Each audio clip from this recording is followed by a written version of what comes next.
think some good comments have been made to fix our spending, get our budget under control. I have some ideas that are a little bit different. As a CPA, I suppose I look at one of the first things, our appropriations process needs to change. In Utah, our legislature gets to bring it to the floor and everybody gets to be involved.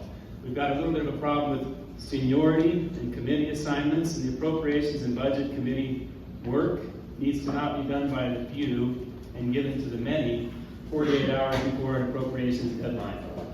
And it needs to be broken out line by line. The 4,800 page bill, 4,300 page bill is a problem.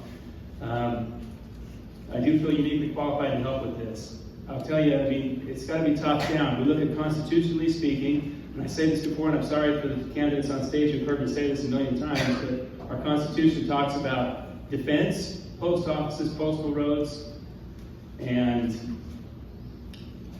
in courts. And beyond that, we should be starting saying, okay, we've got $5 trillion of revenue this year. We've got to go take care of our constitutionally enumerated responsibilities. And at the end of that, we're now looking line by line at items to say, what do we have left remaining?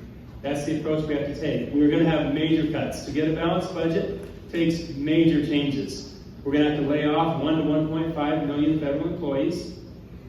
We need to change a little bit. To negotiate this, we need to change our process. I agree with Jason when he talks about shutdowns. We have to be able to, shutdowns might have to happen. In the process of that, I would not give back pay to furloughed federal employees. We have to have employment feel more at will on a federal level. Not very fun stuff to talk about.